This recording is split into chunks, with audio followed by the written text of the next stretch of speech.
Hello everyone, welcome to the Corner Library. Yes, it is Thursday. I'm uploading this on Thursday, I'm filming it on Thursday. I think it's the 21st or 22nd of May. It is unusual. Normally we have the videos uploaded on Monday. But for those of you who have just joined the channel or you didn't see the video on Monday, one of our horses died on the early hours of Sunday morning, and so I quickly uploaded a video on the channel on Monday to explain that I didn't have the heart or the happiness to present books to you, and I promised you that I would do so later in the week. Well, here we are, we're later in the week. Just to let you all know, Ellie, our remaining horse, has taken quite some time to come to terms with her grief. She is much better now and is coping with being on her own. We are taking the time to go out to her in the mornings and in the evenings and throughout the day, just to give her a little scratch and a little bit of feed and all of that sort of thing. So she seems to be coping. What I have been doing too, which appears to be helping, I think, we have a large veranda around our home. It is in the style of a Victorian farmhouse. And under the eaves we have, or under the veranda we have lights, wall lights. And so I've left them on all night so that Ellie can see the house and that she knows someone's around. I don't know whether that has helped. It's just made us feel better that at least, particularly too, if there was an emergency with her, I wanted to be able to see out in the paddocks because the lights do shine out into the paddock that she is in. So that it was just an easier thing for us too. So all in all, I think we're coping. One thing we have not been able to bury Dhabii. We are on, he is covered over. Ellie has now allowed us to cover him over. But what's happened is we are on farmland, and over the years that we've been here, progressively there's been more and more development. It's still farmland, but it's not the broad acres that once was. And so what's happened is a lot of the farmers that we've known over the years, they have sold up and moved on. They've retired or they've just moved on to another farm in another area. The farmers that we do know that are on broad acres just don't have the equipment. They don't need the equipment that is required to bury a horse or a large animal. A lot of them are crop farmers, so they don't have a lot of animals, or they're not. It's not as though they have a lot of stock. So we have struggled to try and find someone who can excavate a hole for us and bury our horse. I think I have finally found someone this morning. After I have finished filming, I will phone and ask whether they are able to bury Dhabii for us. But it has been a bit of a to-do, to be honest. You're also, but hopefully it's all becoming sorted, and I'll let you know on Monday on our regular book recommendation episode. But you'll notice that we are in a different area. We are in one corner of the kitchen, purely because I thought it was just a nicer atmosphere for us. It's nicer for me so that there's the sun shining through. It's a little bit brighter in here, and there's not the reflection also on my glasses. So I thought, look, it would be nice just to sit up, and it's nice for you. Well, I think it's nice for you to see a different background as well. So all of that having been explained, let's get into it. I have my spectacles, everyone, and I hope you can hear me. I have actually pushed the camera a little further away so that you get a little bit of a colourful display for your visuals. So, and the microphone that I normally have is actually playing up. So I only have the microphone on the camera. So fingers crossed, everyone, that it works. And the boys are shut in the library, in the library room, and you may occasionally hear Rooney groaning because he wants to be in here. In fact, I can hear him, but he is. They're just, this room is too big, and what they'll do is he'll keep walking around and be a little bit annoying.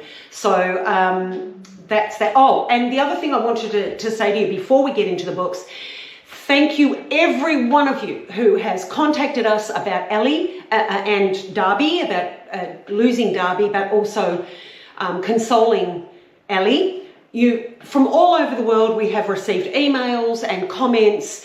My in-laws sent a beautiful card, all because we've lost Dhabii. So thank you, everyone. Thank you so much. It is lovely to know that there are wonderful people, that we have a wonderful community here at the Corner Library, but also to know that there are people who still care. It's really lovely. Thank you very much.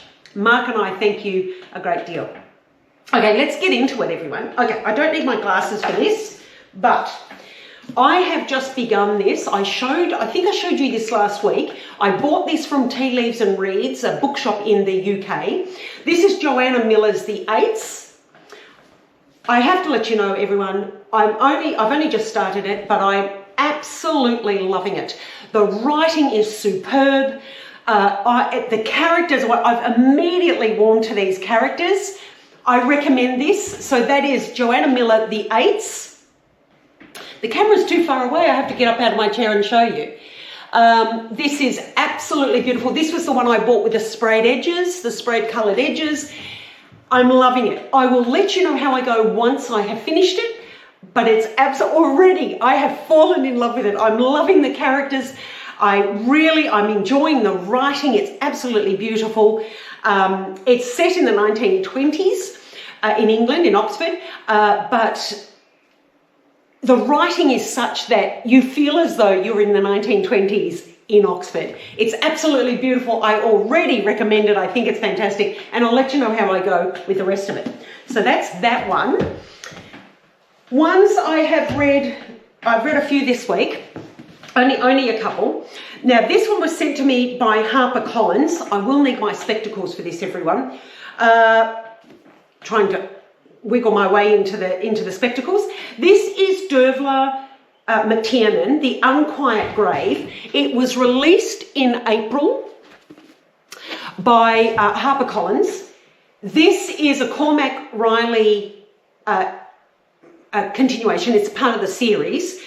Dervla is actually an Irish writer, but she now lives here in Australia. I think it's Western Australia. But yeah, HarperCollins sent this to me to read and hopefully recommend, and I do. I absolutely do. Now, this is, Cormac Riley is our investigator. It is a murder mystery, and actually there's multiple mysteries in this, actually. Whilst the main mystery is being investigated, there is a more personal mystery for Cormac to negotiate and investigate. I really recommend this. The writing, again, it is wonderful, really readable. I love it. And if you're into murder mysteries, I definitely recommend this. This is set in Ireland, by the way. But as I say, Dervla now lives in, I'm sure it's Western Australia, but she definitely lives here now in Australia. I recommend this. It came out in April and I recommend it. It's absolutely fantastic. I'll give you the lowdown on how many, I think it was 300. Yeah, about 340. Oh no, everyone, it's about 358.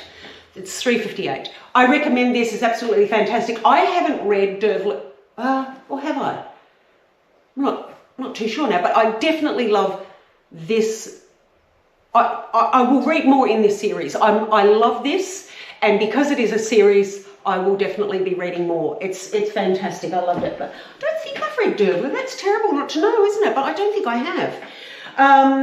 Okay, but I do recommend her writing now. It's absolutely fantastic. Now, Emily House, The Painter's Daughters. I bought this myself. I'll tell you, I'll give you all the details. This is by Phoenix. This was, I think it was 2024. Yes, 2024, approximately, let's say 370 pages. This is an historical fiction set in the mid-1700s, based on Gainsborough, the painter Gainsborough, and his two daughters. Absolutely brilliant. This is about art. It's about sisters, about sibling love. It's about rivalry. I loved it. I recommend this. It's absolutely fantastic. You'll get so much out of it. And the writing's superb again, too. We have some brilliant writers in the world right now. Absolutely brilliant. Okay. Last week, I told you that I was partway through The Homemade God. This is by Rachel Joyce, who wrote Miss Benson's Beetle.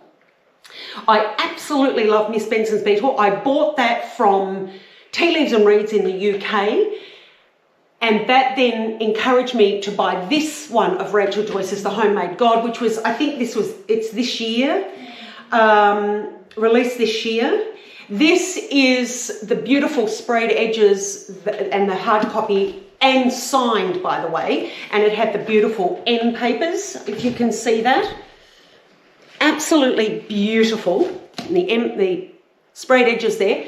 Now, last week I told you that I hadn't warmed to the characters and that it was very, very different from Miss Benson's Beetle.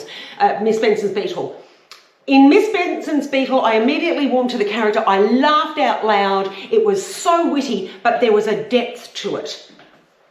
This one, there were a couple of times when there's a wit there, but this is different again. I mean, a talented writer is our Rachel Joyce. She reminds me of my favourite French author, Antoine Laurent, where they go from, they're not stuck in one particular genre, they're storytellers in the absolute true sense of the word. This was slow. It was slow to begin with. Toward about halfway, maybe 2/3 of the way through, the story really started to unravel. And then it made sense as to why we had to listen and read about these characters in the beginning, and why it was slow going. There was a reason for it. It was absolutely brilliant. She's a marvellous writer. This is about a compassion between siblings. It's about dysfunctional family, but then realising they're not as dysfunctional as you think, or they are, but they're actually quite normal. And it's also about that nature-nurture issue with people's characters and how they deal with issues in life. It's about death, it's about grief, it's about, there's mystery. It's brilliant. There's artwork in here. Well, there's discussions on art. The family is artistic in one form or another. I loved it. It was completely different to Miss Benson's Beetle, but it was absolutely brilliant. I loved it, and Rachel Joyce has encouraged me once again to read more of her novels. It was really good. It was slow going, and I didn't like the characters to begin with. I didn't necessarily like all of them at the end either, but you understand them a lot more. And there is one character who really actually shines through. So that's wonderful. Now, I also read Andre Ackerman's Room on the Sea. He wrote Gentleman in Peru. You know that I love that if you've been watching the channel for a little while. This was brilliant. I think I was partway through this last week when I discussed, or maybe I was just about to read it. This is brilliant. Again, I don't like to tell you all the stories. That is for you to discover as the reader. There is no point me telling you the story. Otherwise, there's no point for you to start reading because you know the story. But this is a novella. It is based on two people at a chance meeting. It's a love story of sorts. It's absolutely brilliant, and I recommend it. He is a brilliant writer. Now, ones that I have not read, but have been sent to me by Echo and HarperCollins. Oh, and Fremantle Press, I think this one is. Hang on, I can't see everyone, I'm blind as a bat. I have had quite a few who have, yeah, this is Fremantle Press. I have had quite a few books sent to me recently by Echo, HarperCollins and Fremantle Press. So you'll have to excuse me when I haven't started reading these, I will have to. I think this one I'm about to show you from Fremantle Press, I think this comes out September. This is September, so we will have to, I have got time to read it before September and present it to you. But this is Hot Ground by Lisa Ellery. This is a mystery. I'll have to get my spectacles on, everyone. This is in the middle of the night in a remote part of Western Australia's goldfields. The thud of a mallet on a marker peg sets off a chain reaction that unearths secrets long buried. Detective Jesse Parkins, sent to policing purgatory in the aftermath of a tainted investigation, is tasked with finding Max Cochrane, a veteran prospector who has vanished into thin air. Looks fantastic. I can't wait to start it. It comes out in September. I will read it before then and let you know what it's all about and how good I think it is. Another one, this is by Echo Publishing. Again, another one I haven't read. I have received these in the last week or so. This is Shipwreck in Fiji. I can't wait to read this. It is another mystery. This is Sergeant Akal Singh, an unwilling transplant to Fiji, is just starting to settle into his life in the capital city of Suva when he is sent to the neighbouring island of Ovalu on a series of fool's errands. And so it goes on. I won't tell you any more because I think this one's, I haven't been told by Echo Publishing whether this is out or not. And I think it is already published, but I'll let you know. But I have yet to read that. I've only been sent that, I was only sent this, what's today? It must have been at the beginning of the week, I think, or maybe late last week.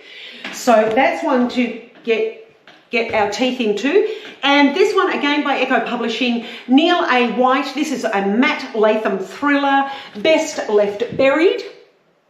And this is 1986 in the jungles of Nicaragua. A tiny village is the target of a deadly attack by US-backed Contra forces. 2022, Matt Latham flies to Dallas to ghostwrite the memoir of his friend, former Ambassador Brian Callahan, on track to become Texas's next US Senator, but he soon begins to mistrust the man he once revered. And so it goes on, but I will have to read that and then let you know how that fares. Now, if you've been watching the channel for a little while, you know that there are a number of bookshops I love. One is Cracked and Spineless in Tasmania. The other is ABBEY'S bookshop in Sydney. And our overseas bookshop that I absolutely adore is Tea Leaves and Reads in the UK. Now, in the description box below, I'll let you know all of the details, the contact details of these bookshops, but they are three of my favourites. Now, particularly when you're buying online, they're absolutely brilliant. Tea Leaves and Reads sent me this. I think I received it within 7 days from England to Australia from the time of ordering it and contacting Catherine from Tea Leaves and Reads to receiving them. Now, in the past, I have suggested to you to buy from Tea Leaves and Reads, and I still do recommend that. However, at the moment, Catherine's partner and business partner, William, is unwell, and he is still recovering and may take some time to do so yet.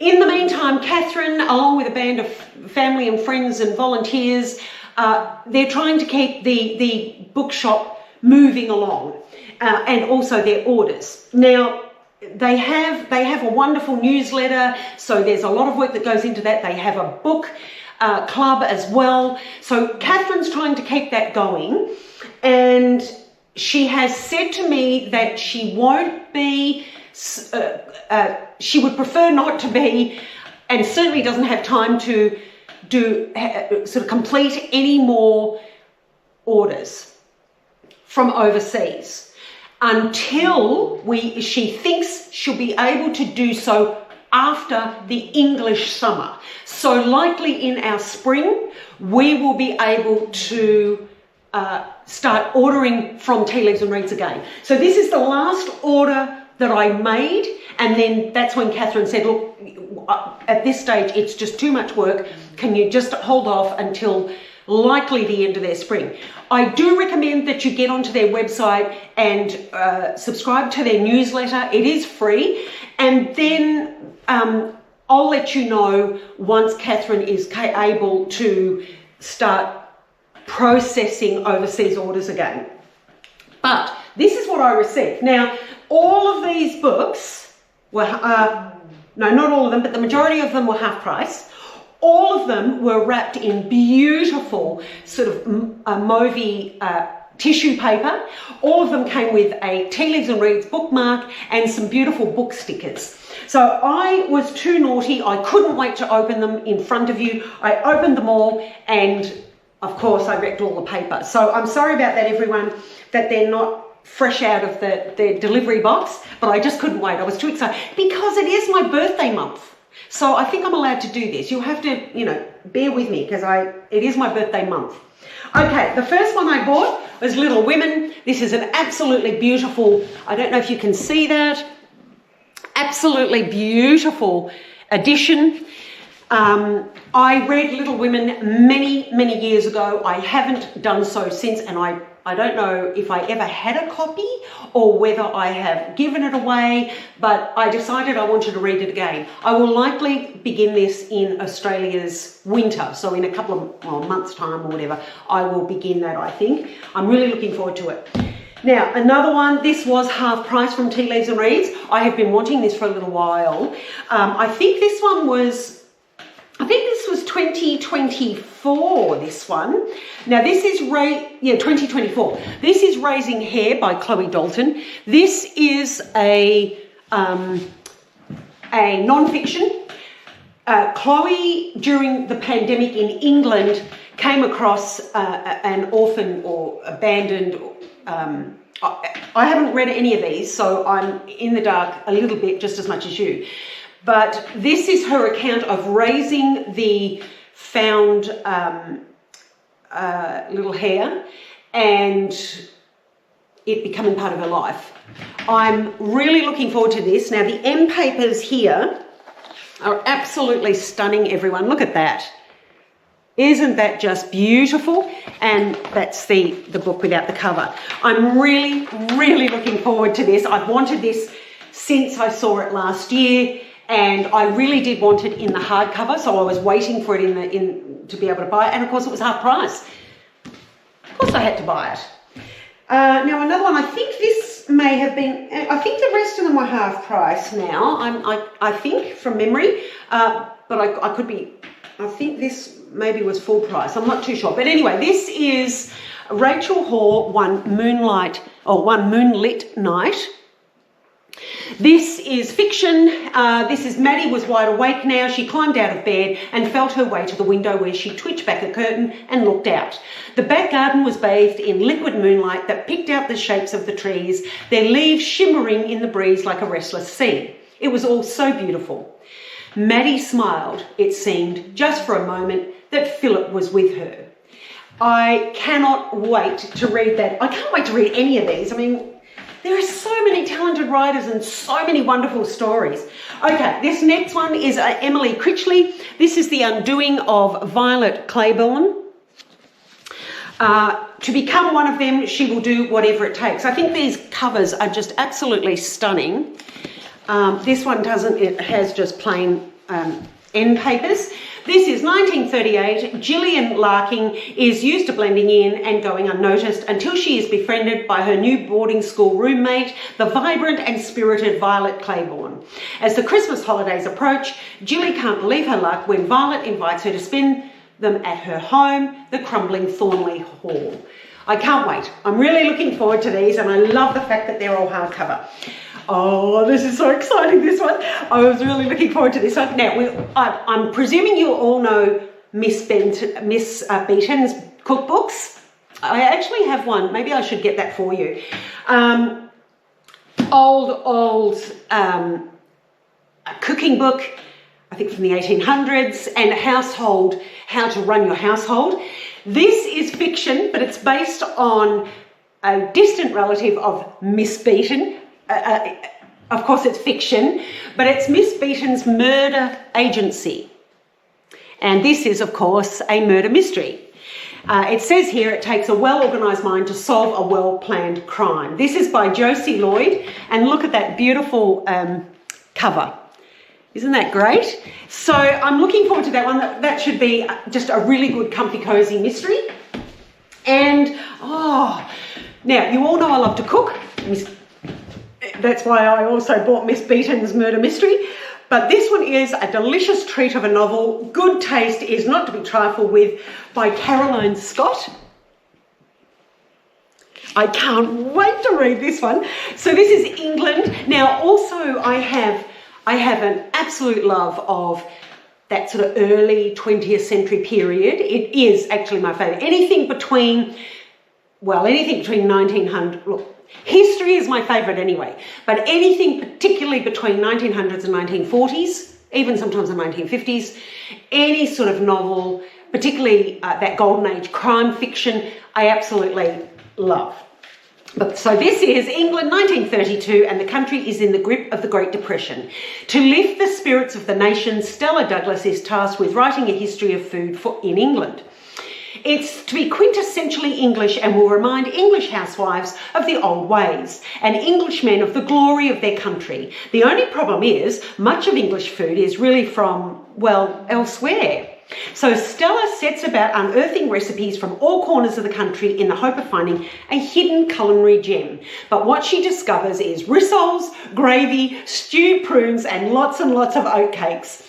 Longing for something more thrilling, she heads off to speak to the nation's housewives. But when her car breaks down and the dashing and charismatic Freddie springs to her rescue, she is led in a very different direction. I can't wait, everyone. I'm so excited with these books. It's a pity that I just don't have multiple sets of eyes and multiple brains so that I can just keep reading and reading all at the same time. I'm going to have to just hide them and then bring one out at a time. Otherwise, I may be inclined to just start reading them all. I have been known in the past to read 5 or 6 books at a time. So I will read a chapter or 2 of each every day, but I've stopped doing that now. I'm trying to concentrate on just one book at a time. I enjoy reading either way, but I think it's just, probably because I'm older too, it just makes more sense just to read one book at a time. So that's that, everyone. I'm really excited. That's all from Tea Leaves and Reads. Remember, if you're in Australia or if you're overseas, away from the UK, Catherine is really pressed for time, and I don't think she's certainly not processing orders to Australia. I think she said internationally we'll have to wait until the end of the English summer. So just be aware of that, but do get in contact just in case things change or in case I have that incorrect. These from Echo Publishing and also Fremantle Press. Best Left Buried by Neil White. Shipwreck in Fiji by Nilima Rao. I did forget to tell you who that was written by. And Hot Ground by Lisa Ellery. Absolutely recommend Andre Ackerman's Room on the Sea, a novella. Absolutely brilliant. Loved it. Really enjoyed this, completely different to Miss Benson's Beetle, but I enjoyed it because she's a wonderful storyteller, and there were, even though superficially it looked like, I wasn't quite warming to it, but then there was more depth, and that's what Rachel Joyce does. She has a lot of depth in what seems to be a superficial story, and it's not. She's wonderful. And The Painter's Daughters, Emily House, absolutely brilliant. You need to read it. That's all I can say. Dervla McTiernan, The Unquiet Grave. This was fantastic. She's a great writer and I recommend it. And I'm in the process of reading The Eights by Joanna Miller, and I'm absolutely loving it. It is my time period. It is in England, and it's just wonderful so far. But I'll let you know how I go on that. Okay, everyone, I think that's it. I can hear Rooney whining in the other room.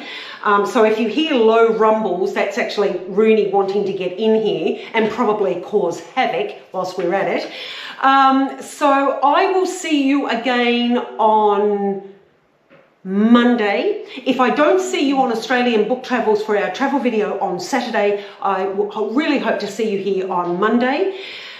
Thank you all so much for joining the channel. Thank you for all your comments. You know we really love reading your comments and responding. Thank you. Thank you for taking the time to do that, because it can be time consuming, and we appreciate it. Thank you all for your comments and your condolences and your support in relation to the loss of our Dhabii, and also hoping you all hope that Ella is doing well, and she is slow, but she is. And I'll keep you updated on our progress on Monday anyway. Yes, I can hear Rooney. He's really being quite a bit of a pill, actually. It's autumn. The colours are changing on the trees. It's absolutely beautiful. I'll try and get some colour on the end of this video for you so that you can see the garden, or part of the garden. And the sun is shining. We still haven't had much rain, aside from that 33.5 mil a few weeks ago. Victoria is in drought, and I think South Australia is in drought too. So it is a bit of a worry. We have had, the last 4 mornings, we have had the most horrendous frosts. So that's put a spanner in the works for our garden as well. But these are things that we all have to cope with, and particularly if you're gardeners and you enjoy gardening. It's just part of what is nature, and of course with the change in the climate, it's just only going to make matters more challenging. Anyway, everyone, that is it. Thank you all so much for watching. Thank you for being patient. I'm going to try and get this up within the next couple of hours. We hope that you've got your alarm bell on your subscription to the YouTube channel, so that you are all alerted. All right, I will go. I've yapped on long enough. Take care, everyone. Happy reading. I hope you're all well, by the way, before I sign off. I hope you're all well, and do keep the comments coming. We really do enjoy it. And if you know anybody who would enjoy the channel, please do consider letting them know and asking them to subscribe. It does help the channel in the long term. And it helps the algorithms so that we get out there to more people. And we do need to spread the word about our wonderful Australian authors.